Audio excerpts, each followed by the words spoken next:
like to acknowledge that the University of Illinois at Chicago resides on the traditional territories of the three Fire peoples, the Ojibwe, Ottawa, and Potawatomi. The area was also a site of trade, gathering, and healing for more than a dozen other native tribes. The state of Illinois is currently home to more than 100,000 tribal members, with the Chicagoland area being the home of one of the largest and most diverse urban native communities in the U.S. By making a land acknowledgement, we recognize that Indigenous peoples are the traditional stewards of the land that we now occupy, living here long before Chicago was a city, and are still thriving here today. As we work, live, and play on these territories, we must ask ourselves what we can do to right the historic wrongs of colonization and state violence, and support Indigenous communities' struggles for self-determination and sovereignty. Thank you so much. I will now turn it over to our director. Thank you, Jocelyn, and good afternoon and welcome, everyone. I'm Rosa Cabrera, director of the UIC Rafael Cintrón Ortiz Latino Cultural Center, or the LCC, as we call it. Thank you for joining us in our Climates of Inequality online series. And like Jocelyn mentioned, this is the last presentation in the second round of Climates of Inequality. In the fall of 2020, we presented local leaders working on environmental and climate justice in the Chicago area. In this fall, we have extended a conversation to ECJ champions from across the country and abroad. Our guest speakers are sharing different frameworks and solutions that utilize a justice and equity lens to address the negative effects of climate change and exposure to toxic pollution, which has disproportionately burdened communities where Blacks, Indigenous, and people of color live. The videos for both seasons are now available in the LCC website, and I believe there will be a link in the chat so that you can access that at your own convenience. Today's program is bringing us the story of the Ironbound neighborhood in Newark, New Jersey. This is a burdened community sharing their neighborhood with multiple toxic facilities, including a Superfund site, a trash incinerator, and numerous fossil fuels plants and factories. They have made the area one of the most contaminated land sites in the country, elevating the risk of climate change harms and COVID death. Ironbound is also home to environmental justice champions like our presenter today, who are holding polluters and state leaders accountable, demanding transformative and just policies to improve the environmental and economic health of their communities. Before we start the presentation, I would like to give a few shout outs. We can start out with our Climate of Inequality partners, the Humanities Action Lab, where the Climates of Inequality project resides, and organizations Alianza America and Little Village Environmental Justice Organization known as El Vejo. Both organizations have been working on this project with the Latino Cultural Center for nearly 3 years now. Also, shout outs to our co-sponsors, the UIC Sustainability Fee, the Global Migration Working Group, Latin American and Latino Studies, Social Justice Initiative, the Department of Anthropology, CIMAS Project, Freshwater Lab, Great Cities Institute, Honors College, Las Ganas Project, and Museums and Exhibition Studies. And finally, to the student panelists in my environmental and climate justice class, Pam Jones, Ashley Maldonado, Susan Monge, and Maciel Roa. The presentation will be about 30 minutes long, followed by a short conversation between the 4 students and our guest speakers. So now I'm happy to introduce our guest speaker, Maria Lopez Nuñez, who is the Director of Environmental Justice and Community Development at Ironbound Community Corporation. Maria grew up in Bushwick, and remembers going back to Honduras as a child to connect with her roots and swim in her country's rivers.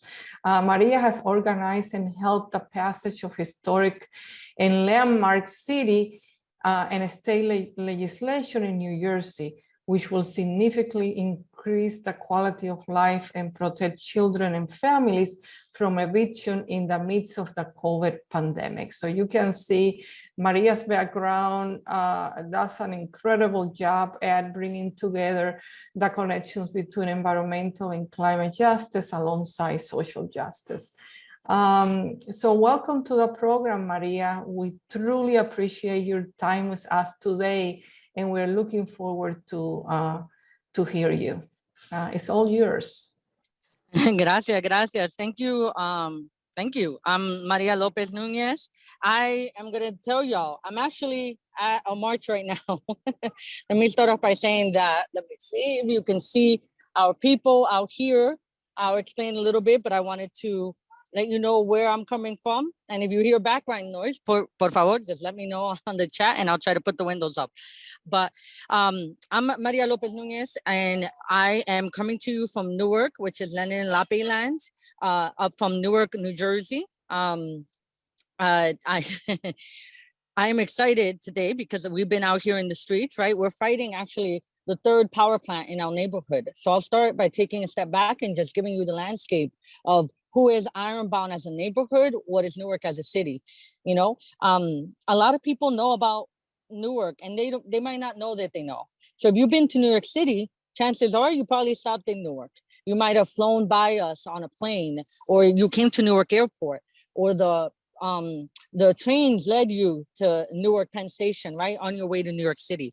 Because unfortunately, our city's history is one of people passing over us or just a stop on their way to or from New York or to Philly, right? We're one of those cities that's next to a big city, but we host all of the things that make the city work, right? So in Newark, like you were saying, we are host to the state's largest garbage incinerator that burns 1 million tons of trash a year. We are host to the state's largest sewage waste treatment facility, which is actually who we're protesting right now.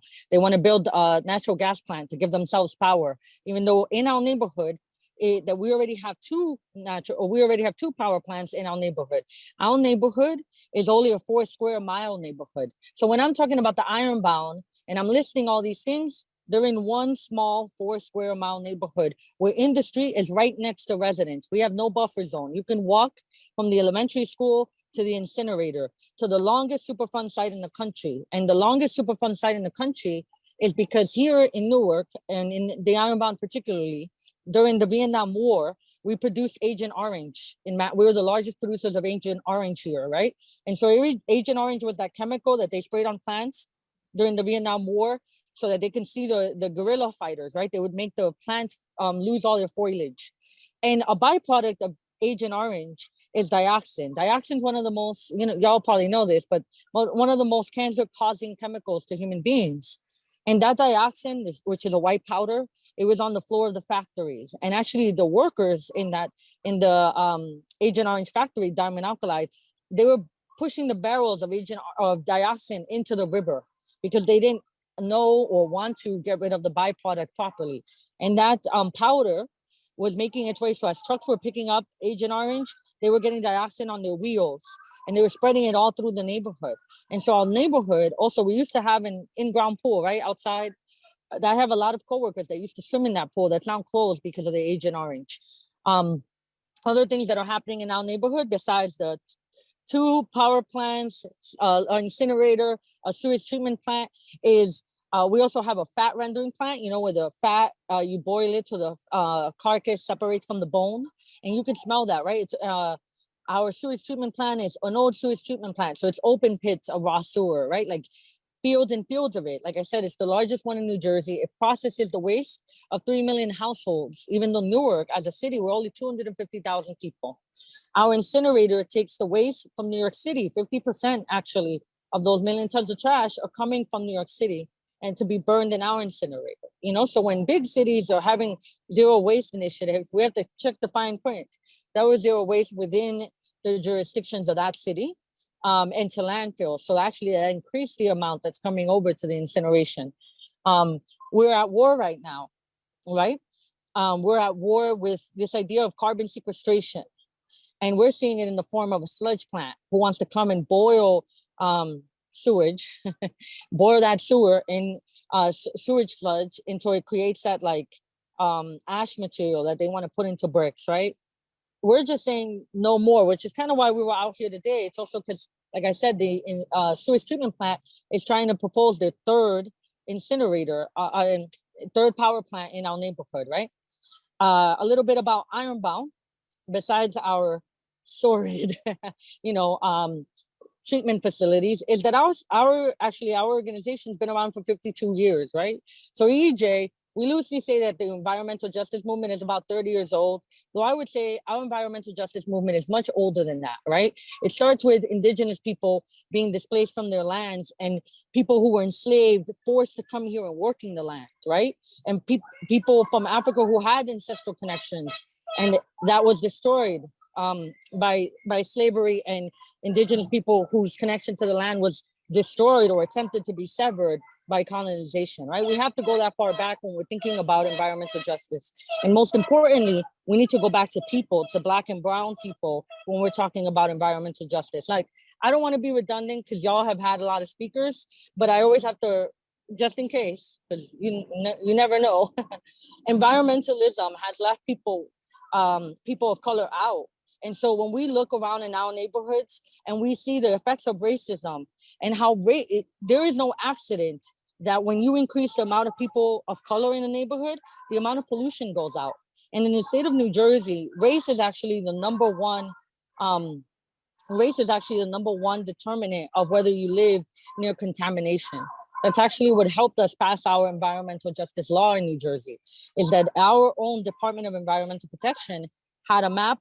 And you can see on that map that the higher the concentration of people of color, the higher the concentration of pollution in our neighborhood. Industry has not always been here, right? Industry is new. Our people were here first. And industry has popped out around us because we haven't had the administrative ability to say no to industry and to be able to stop permittings from happening in our neighborhood, right? That is one of the biggest insults to our neighborhood. Maybe I'll put the window up a little bit. I don't know, y'all maybe can hear it, but I can, they're getting loud out there. But yeah, we have not always had power, right? So Ironbound, as an organization, we started 52 years ago. And we actually started as a childcare industry, right? Like a childcare center. And it was because the women in our neighborhood, they didn't have anywhere for their children to go to school. So well, not me, right? But a lot of our elders came together to form Ironbound Community Corporation. And I always have to give the disclaimer about the corporation in our name.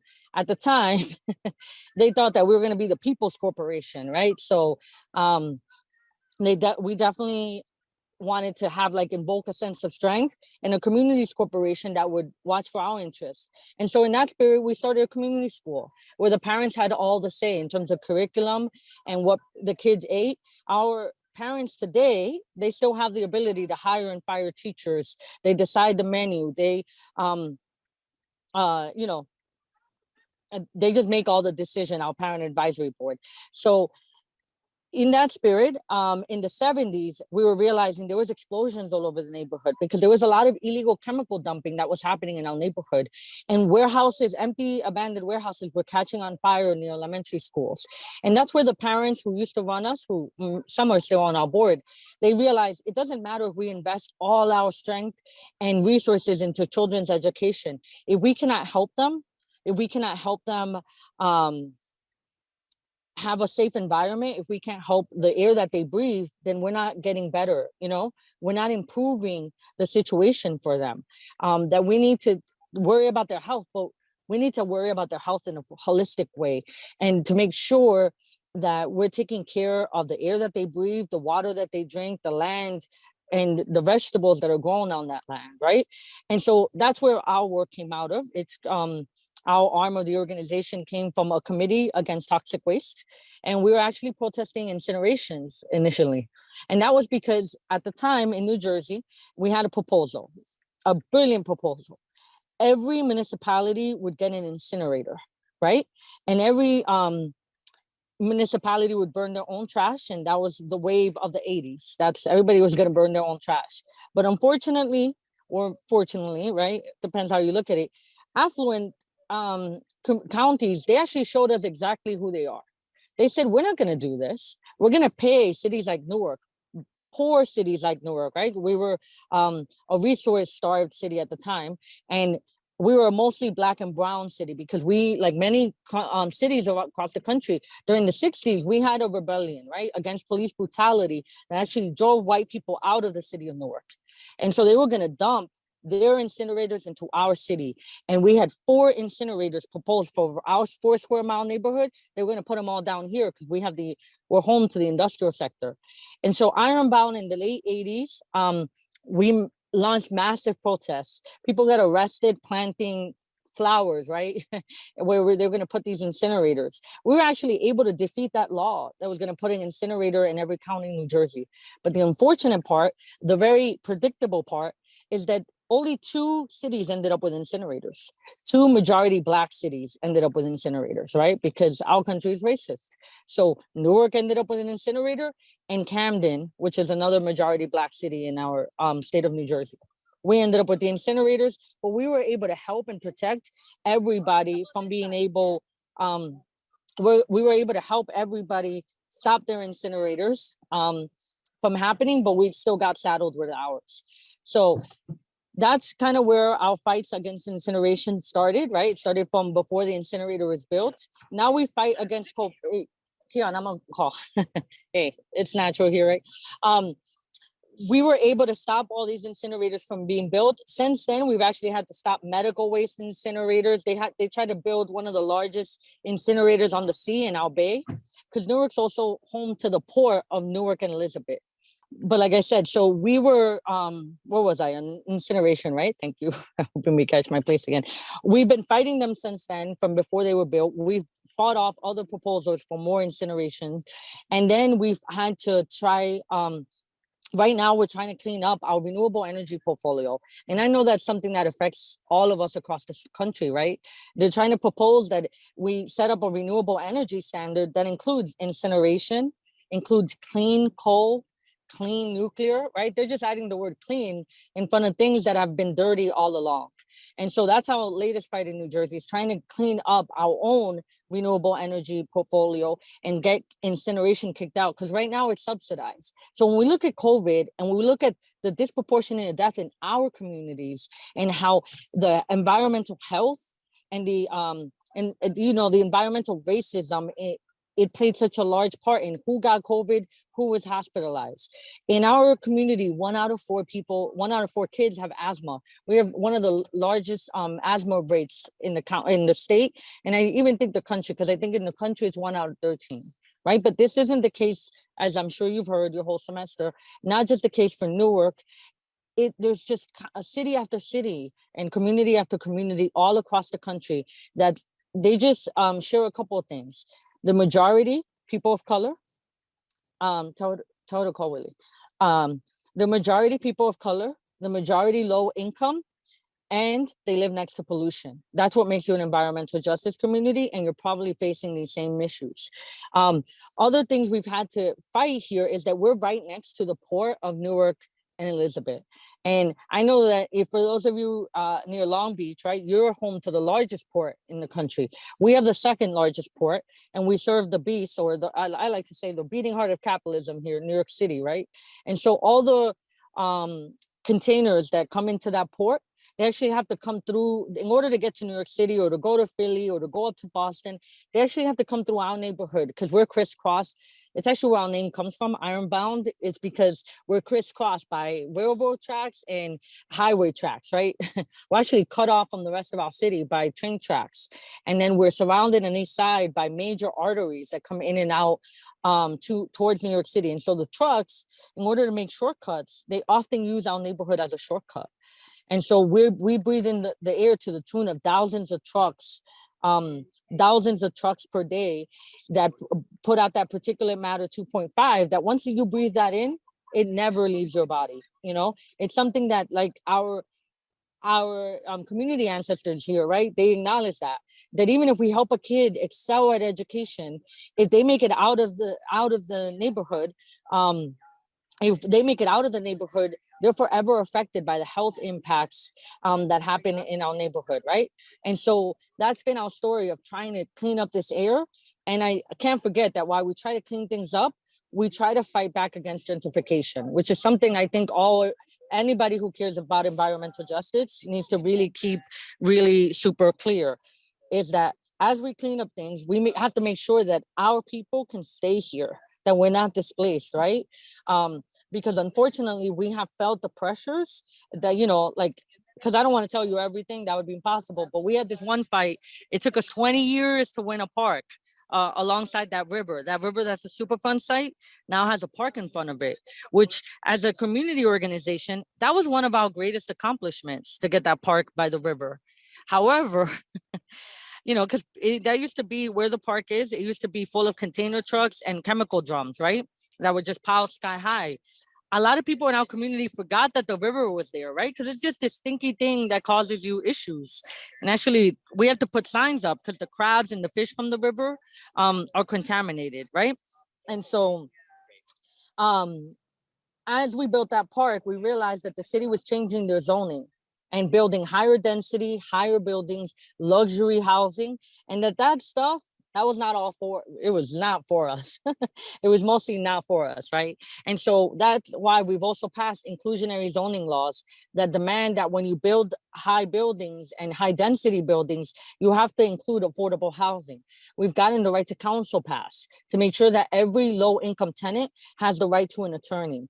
We've also passed the country's strongest rent control, right? These were all tools to make sure that as we improve our neighborhood, we're also making sure that everybody that's in our neighborhood can stay in our neighborhood. And that's what I love about being part of the environmental justice movement, is that it is about everything, right? It is not just about the environment. It is not just about health.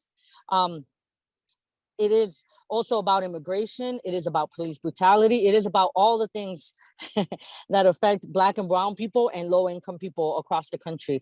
One of our greatest accomplishments, which I'll end there, and then I welcome questions because I'm just, I don't like talking for that long. It's a little uncomfortable, but one of our greatest accomplishments was signed into law last year, and it was S232, also known as the Environmental Justice Law, the Cumulative Impacts Law. And our environmental justice law, what we're so proud of, is it's the strongest one in the country. But I hope that it's not discouraging to anybody, right? I hope that our EJ law is just the beginning of a movement across the country to pass more and stronger environmental justice law. What S232 does is that, what I always say is a 4-year-old could tell you. A 4-year-old can stand in a street corner and look around and say, yo, hello, we'll tell them we'll get them later. People looking for shirts now, you know, it gets dramatic around here. Sometimes I gotta break character. S232, a 4-year-old can stand in a street corner and say, hey, should we add another power plant here? And you could look around and say, you know what? This neighborhood, this 4 square mile neighborhood, it probably has too much damn crap in it already. We need to say no to things, right? And unfortunately, our laws don't allow, EPA does not currently allow local Department of Environmental Protections or Air Board to take into consideration everything, to take into consideration the cumulative impacts. So what happens when you have a power plant, 2 power plants, a sludge plant, an incinerator? You know, when you pile things on, you start piling on the burden on people who are already impacted by the stress of racism, by bad education, by police brutality, by an immigration system trying to get them, right? And then you add all this pollution. You should be able to consider the cumulative stress of a neighborhood, the stressors. So what the EJ law does is that for new proposals, if they're found to, first, it defines what is an environmental justice community. Environmental justice community in New Jersey is any community that's 40% people of color or 40% linguistic isolation, because we know that the census does not do people right sometimes, or 35% low income. If your community hits any of those markers, then that means it triggers extra review. And that extra review, it looks at the industry and says, are you going to add to the problems that already exist in the neighborhood? notice it doesn't say disproportionality, and that's intentional because disproportionality has no legal basis, right? Or it would be hard. We didn't want to end up in court. This just says if you increase is increase, right? So if you contribute to the air pollution by a pound, you're increasing it. And so that requires, it means that the DEP shall deny those permits. It must deny those permits, right? It doesn't give it ambiguous. It doesn't say, give us an environmental assessment. Let's figure out if you're doing a problem, because I see a lot of laws do that. They just kind of say, let's assess the problem, and then it doesn't require anybody to do anything about it.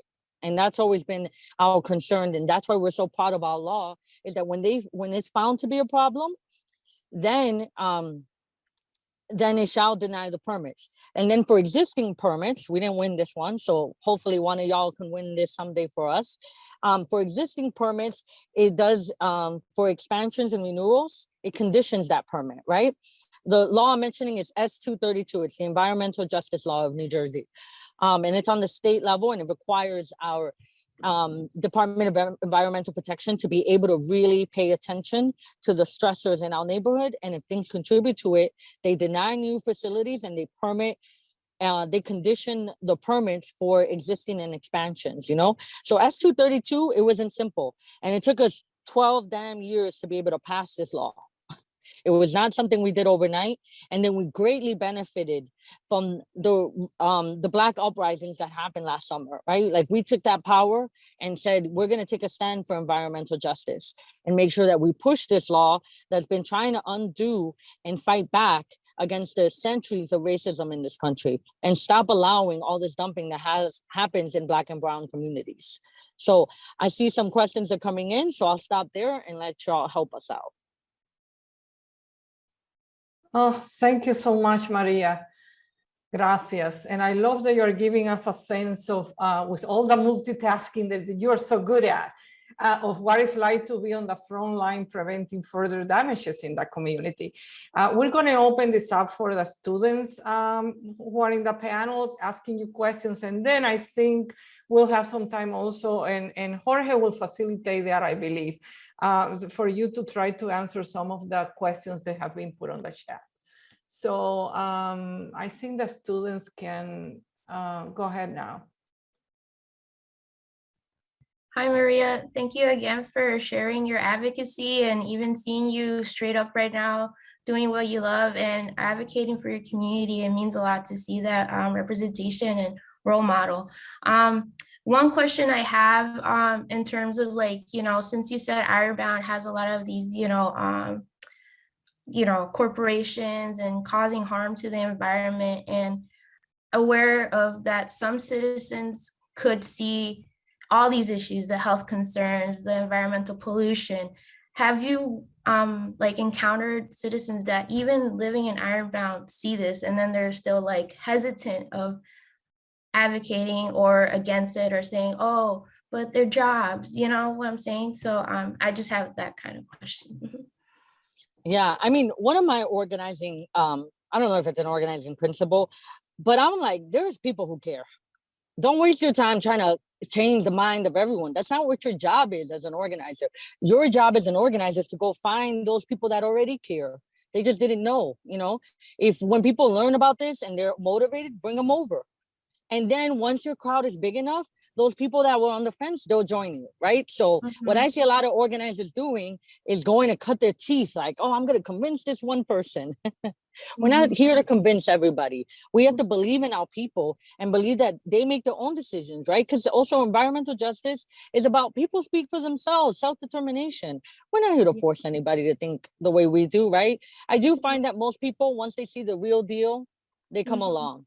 Even the folks that want the jobs, like we struggle with warehousing here, and we've taken a position that's not so anti-warehouse, but we do want community benefits agreements. We want to make sure that those jobs are good jobs on paper. We want that signed in a contractual agreement, not just like your word. We never take industry's word. They betrayed us too many times. We never take our bureaucrats or our elected officials' words. We need people to deliver on promises and put those things in writing.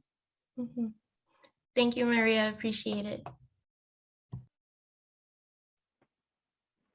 Hi, Maria. Yes, thank you again for joining us. That was great hearing more about everything that's been going on in the Newark area. I was terribly surprised by everything. But my question is, you already mentioned the environmental law that got passed last year and how it took you guys 12 years to get that law passed.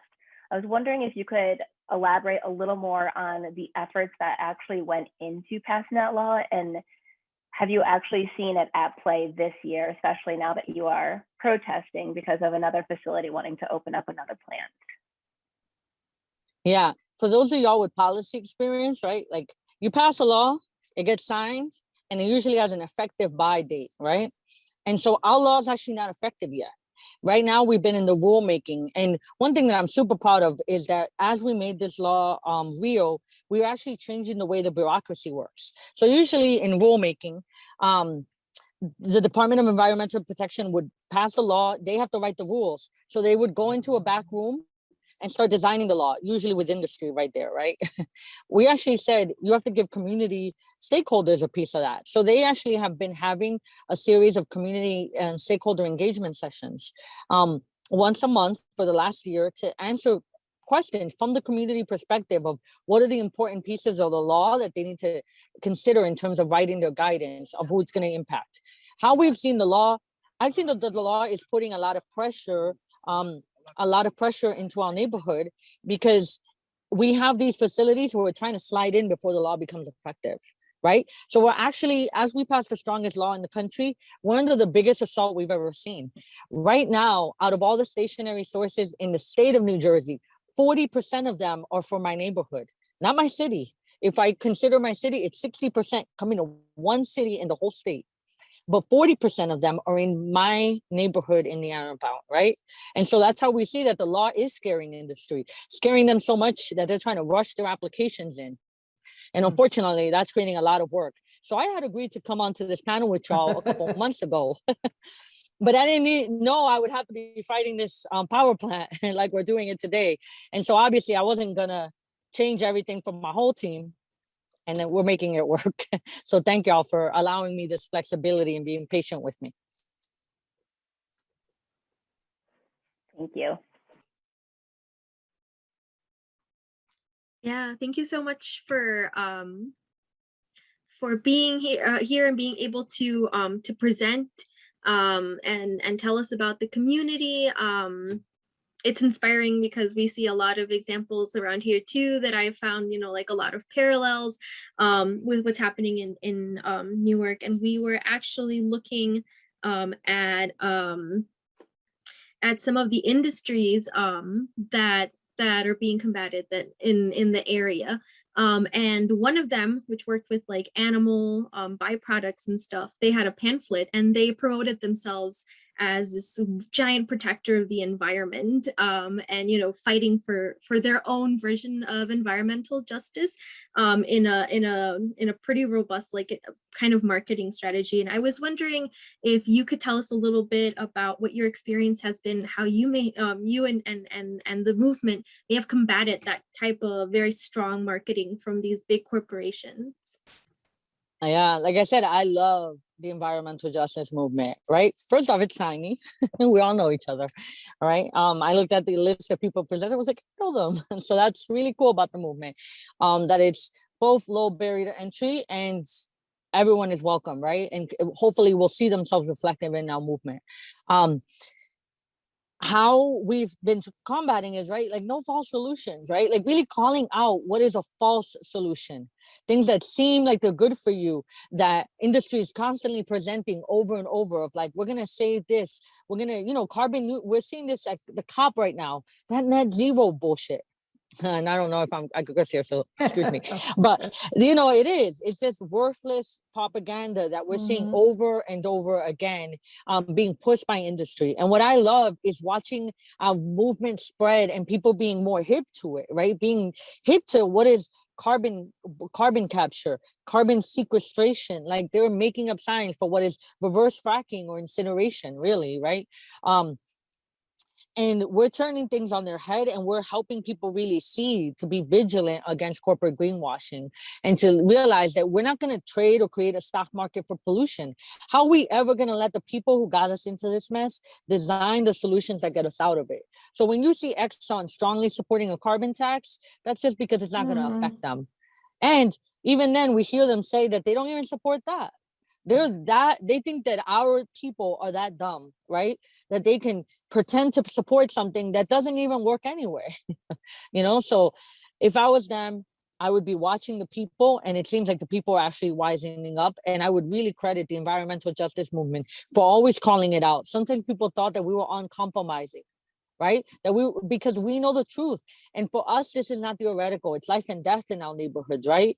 When we're talking about clean air, it's because so many of us have asthma. My own mom got COVID, and we've always lived next to a textile factory or, in a bad air quality area. And when she got COVID, it wasn't simple. My mom's still on oxygen. She got COVID last year in January. She was there for 3 months.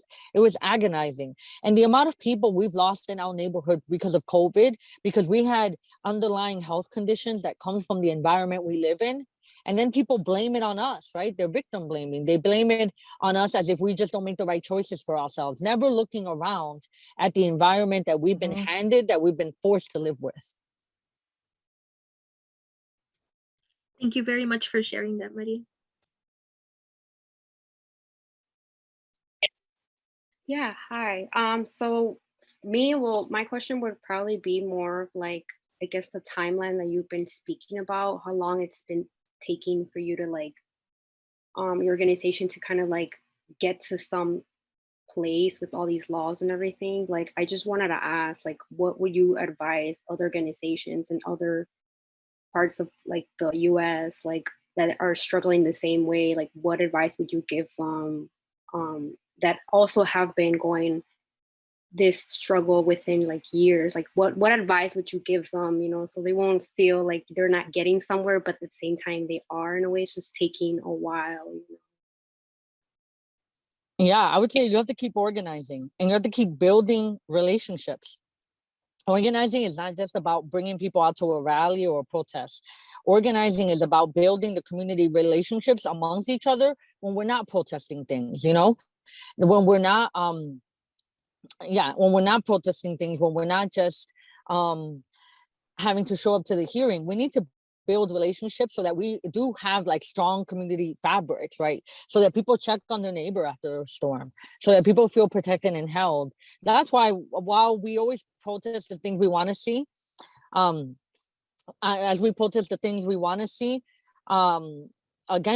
protest against the things we don't want to see in our neighborhood, we need to make sure that the things we want to see those seeds are being planted today, right? Like in our neighborhood, we have this giant community farm, right? Because we want to see people reconnect with the land, and also just have a place to hang out. We just throw barbecues to just meet our neighbors and hang out. So when I say organizing, I don't just mean the protests and the petitions, because I will say we need to be very careful in our movement to not just burn people out. We also have to recharge their humanity and their spirit. We cannot become extractive, or we only come to people when we want to talk to them about the bad stuff. We also have to vision together, right? Share cultural activities together and make sure that we're grounding ourselves in our relationships. Thank you. Yes.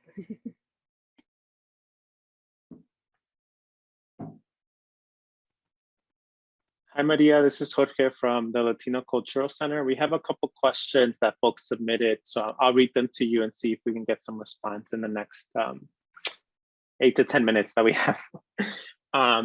Someone by the name of Kalia Linear, when you were talking about local policy and some of the local examples in Newark, from Agent Orange to garbage incinerators, et cetera, they had a question around not just the local level, but have you worked on the federal level for some of these laws and bills to be passed? And how does your organizing shift when discussing federal policy as opposed to local work?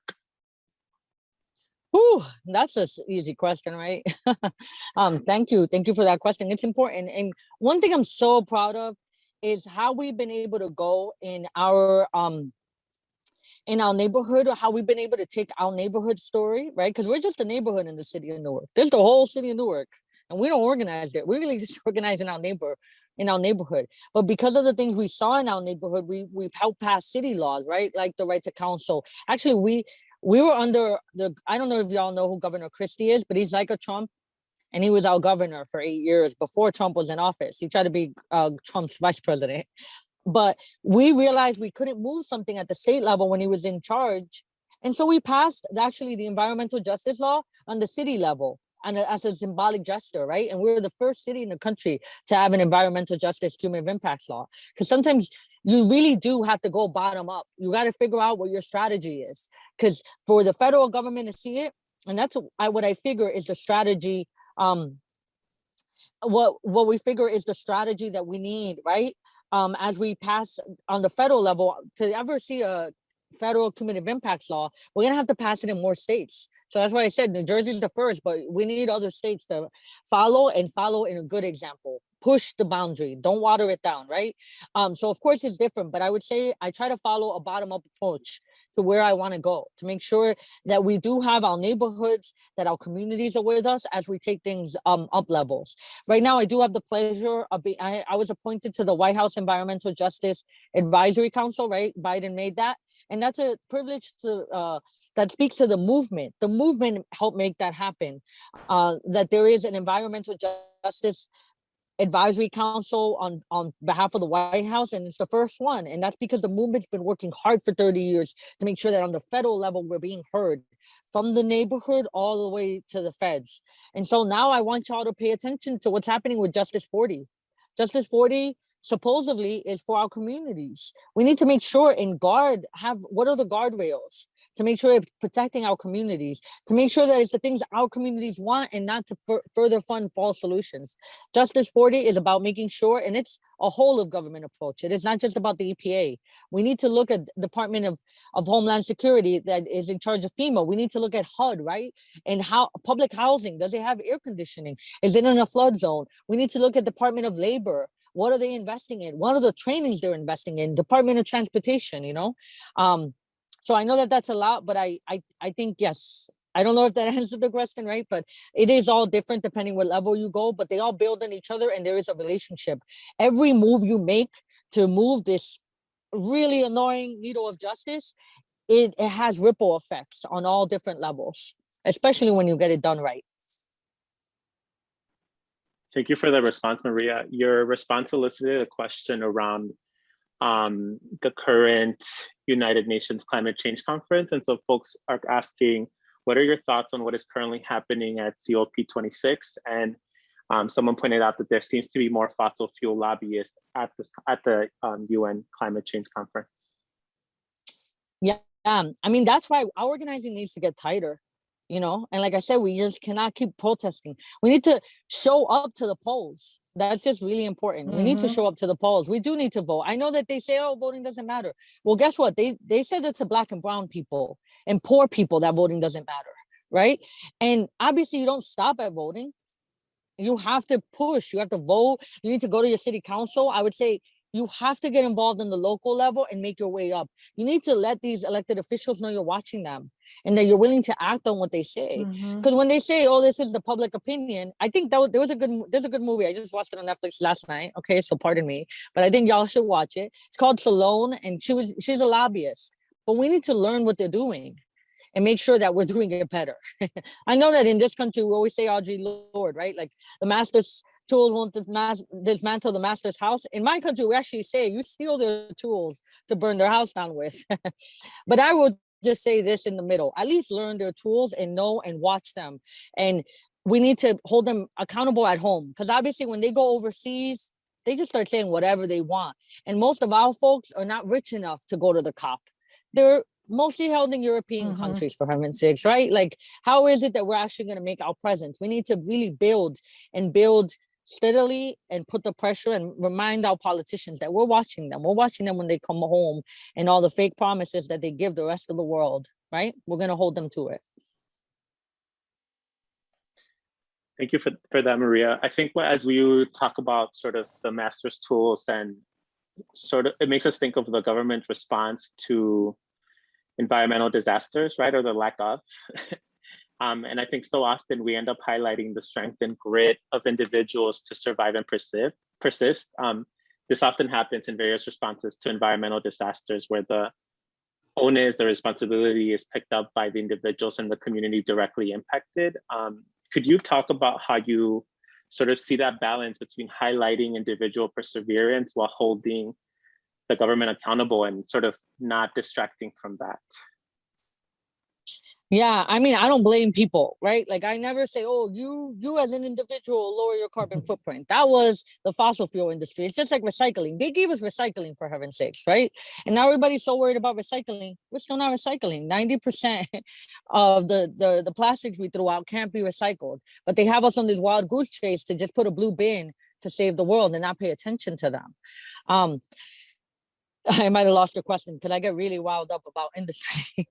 But yeah, the individual, right? I do always try in our community meetings of making that connection with people. We need to go deeper than treating the symptoms. We need to go to the root causes of things. We need to like start having a root cause analysis, trying to get to the bottom. This is racism, this is capitalism and exploitation, right? And how do we actually pull the rug out from underneath the system in whatever way we can? We need to change the rules, first of all, right? Changing the rules is important. That's what we did with S232. We need to change the narrative, showing that people of color really care about the environment, that we care about our lives, that this is our lives. Climate change doesn't affect everybody equally. You know, we need to lead those solutions. We need to move the money, okay? We can't be having shy conversations about money. Controversial opinion. I'm trying to be Robin Hood, right? Trying to take money. Your local organizations need those donations. Don't go to the big organizations for impact. Go to your local community groups, show up to community meetings, you know? Like I said, bottom up approach.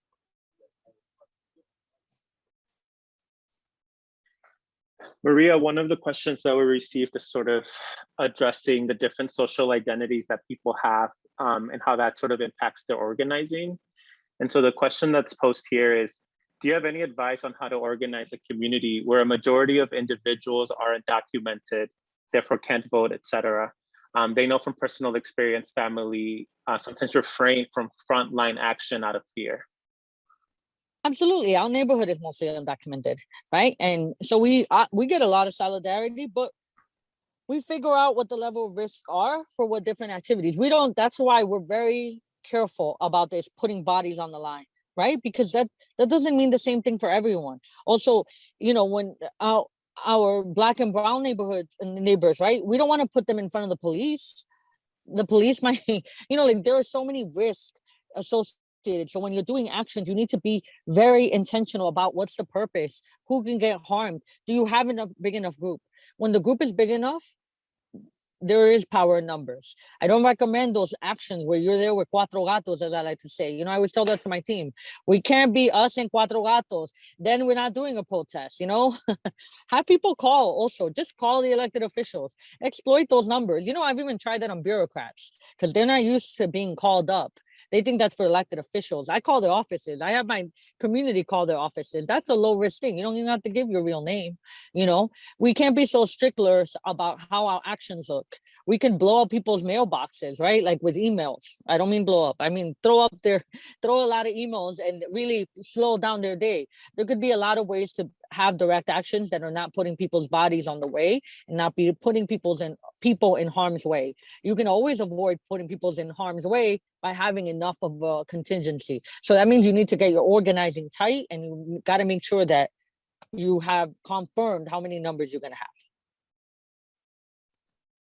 Thank you for that, Maria. I think we can agree that voting, participating in civil disobedience, et cetera, are tools, right? But there's many ways to be politically involved. Earlier, you mentioned how environmentalism has left people of color out. This question that Sofia Martinez submitted is around sort of where your passion comes from. I think we got a good sense of where it comes from, but the question is, do you think that you would have been this passionate about this issue if you grew up in a different neighborhood, as if you weren't directly affected by these issues? Who knows? And I don't wonder about that no more, not too much, right? Because this is the life I got.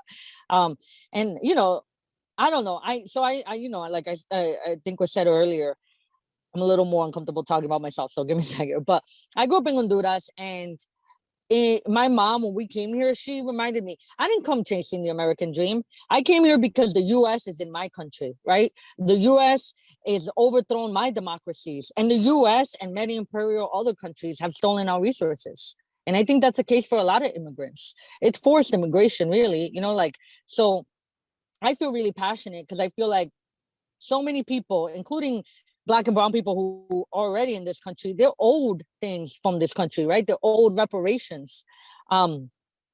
Sorry, I keep getting calls because it's the end of the March, but they're owed reparations. And that's where my passion comes from, is making sure that our society, it talks about justice. We need to hold them to it. And I really think that justice is a contact sport, right? Like, we can't just dream about it at home. We need to hang out with people and be in community to demand for justice, right? And so I'm thankful that I grew up with people that, I don't know, we have each other's back, right? I don't say that I'm thankful for these circumstances because I don't think anybody should have these circumstances. But I think we need to be reflective of the community that we have and the strengths that we do have, to push forward, to not give up, or as someone in my office, and I think it's the right thing, to just not give up at the same time. Because you're going to give up at moments. At moments, this work is hopeless. And it feels like the whole world is against you, and it might be in that moment, right? But as long as you have your community and y'all take turns with who's having the hopeless day, we'll all make sure that we keep going, because this is a long arc of history. And it's not just, people say it's for the young people. No, it's for all of us, right? This is an intergenerational struggle. All of us have the right to see a hopeful society today and tomorrow. And we see glimmers of that every time that we're together, fighting for something together or building and planting something together. Maria, thank you so much for your honesty. I think your quote of "the US is in my country" in relation to forced migration will stick to many of us. Thank you for sharing your work and your passion. I think it's rubbing off on all of us. To be mindful of time, I'm going to send it back to Rosa, who will close out today's program. Thank you, Jorge. Y gracias again, Maria. You're incredible for sharing the Ironbound story and all the endless efforts that advocates like you are leading to tackle the local pollution problems, and also, cultivating solutions that are also making massive contribution to climate action, right? So we really appreciate your energy, the time that you have given to us today. We have been honored to hear you, and we will continue to be in touch with you and sending you lots of love and luck, and to all the people there to continue the struggle. Anything that we can help you here at UIC and the Latino Cultural Center, you know where to find us, right? Yeah, and also, thank you to the students panelists, the LCC staff, and of course to all of you listening, for sharing a space, curiosity, and also purpose to build and sustain collective power, which, like Maria say, is necessary 100%. It is the only way that we can demand really bold and equitable environmental and climate solutions that at the end of the day have to benefit working class community and not the wealthy few. So having said that, I just want to close with reminding everyone that again, the Climates of Inequality presentation for the 2 seasons are available in our website, so check them out when you get a chance. Also, it's almost the end of the semester, so for all the students that are joining us here today, best of luck with your finals, and we really are very appreciative that you are here today with us, learning more from Maria. Who is really at the core of what is really happening in communities like Ironbound, and also our own communities here in Chicago, which are many of them who are what we call sacrificing zones. So having said that, good evening to everyone, and be healthy.